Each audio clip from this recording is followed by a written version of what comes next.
यही मोदी जी पर विश्वास करें। कहा था इन्होंने, मर्द कहता है उसकी बात पर यकीन होता है। सौगंध मुझे इस मिट्टी की देश नहीं बिकने दूंगा। रेलवे बेच दिया, बैंक बेच दिया, LIC बेच दिया, BSNL बेच दिया, कोयले की खदान बेच दिया, नारा दिया, गरीबों को भकाया। है गरीबों, हवाई चप्पल पे चलने वाले लोगों हवाई जहाज में उड़ाऊंगा, जहाजियों बेच दिया। आप बताइए, चिल्लाते हैं भाजपाई हमने अंतरराष्ट्रीय एयरपोर्ट बना दिया। के करे बदे बनौले हुआ, अडानी के बेचे बदे। ओके समझावा जे ना जानत हो।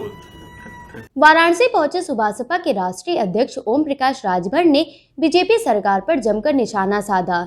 सर्किट हाउस में आयोजित अपने पत्रकार वार्ता के दौरान उन्होंने प्रधानमंत्री नरेंद्र मोदी द्वारा गोरखपुर में लाल टोपी को खतरे का निशान बताने पर पलटवार करते हुए कहा कि लाल टोपी को बीजेपी से बेशक खतरा है, लेकिन जो लाल सांड बीजेपी ने छोड़ रखे हैं जिससे किसानों को भारी नुकसान हो रहा है, यह लाल सांड पैदा करने वाली बीजेपी है, पहले उसको काबू में करे।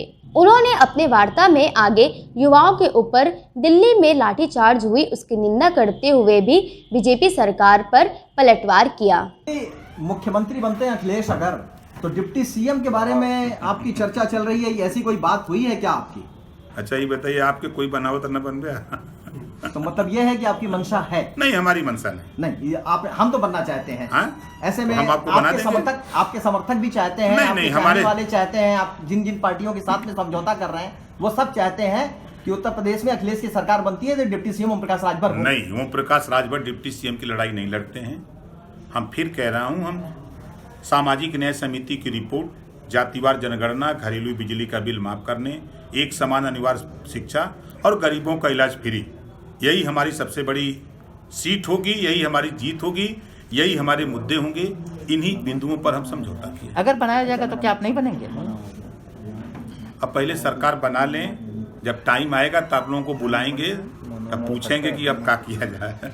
ओम प्रकाश जी, एक सवाल हमारा ये है कि जो राजनीति में अपराधीकरण है, कुछ चीजें ऐसी आ रही हैं, काफी लोग ऐसे हैं जिसको निर्वाचन आयोग ने ब्लैकलिस्ट किया है, जिनके ऊपर दर्जनों मुकदमे हैं, उस तरह के लोगों को आप टिकट देंगे या नहीं?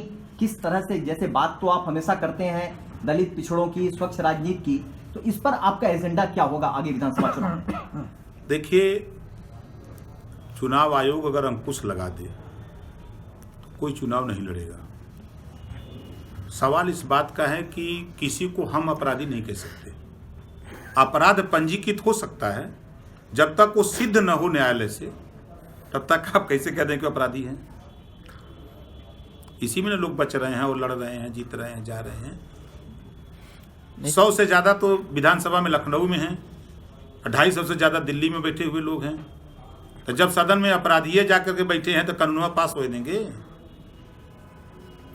आपकी पार्टी में टिकट बेचने का कोई काम होगा? कोई मिल जाए तो लेके आइएगा। कोई संपर्क में आया नहीं अभी? कहाँ कोई मिले तो यहाँ चाय कोई पिए, उतर नहीं है टिकट के बाद। नहीं, पता लग रहा है कि आपकी पार्टी में लोग काफी अप्रोच कर रहे हैं कि हाँ टिकट मिल जाए, क्योंकि आप अभी तो हमारे यहाँ कोई आया ही नहीं। अगर आपके संपर्क में हो तो कुछ लहाइए। हाँ, क्या रेट चल रहा है?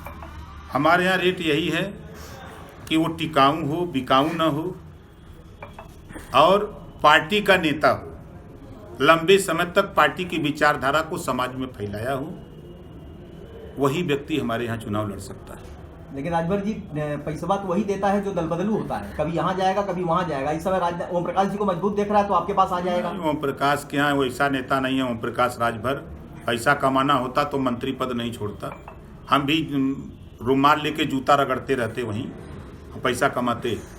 ये ओम प्रकाश राजभर है, आप उठा के देख लीजिएगा। प्रधानी का चुनाव लड़ने की हैसियत नहीं, उसको MLA बनाया हूँ, जाके उठा के देख लीजिएगा।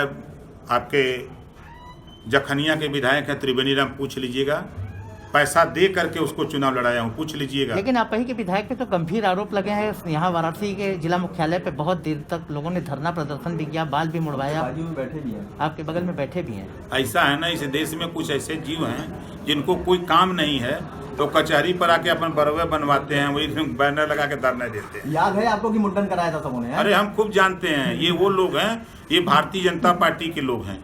ये भारतीय जनता पार्टी के इशारे पर काम करने वाले लोग हैं।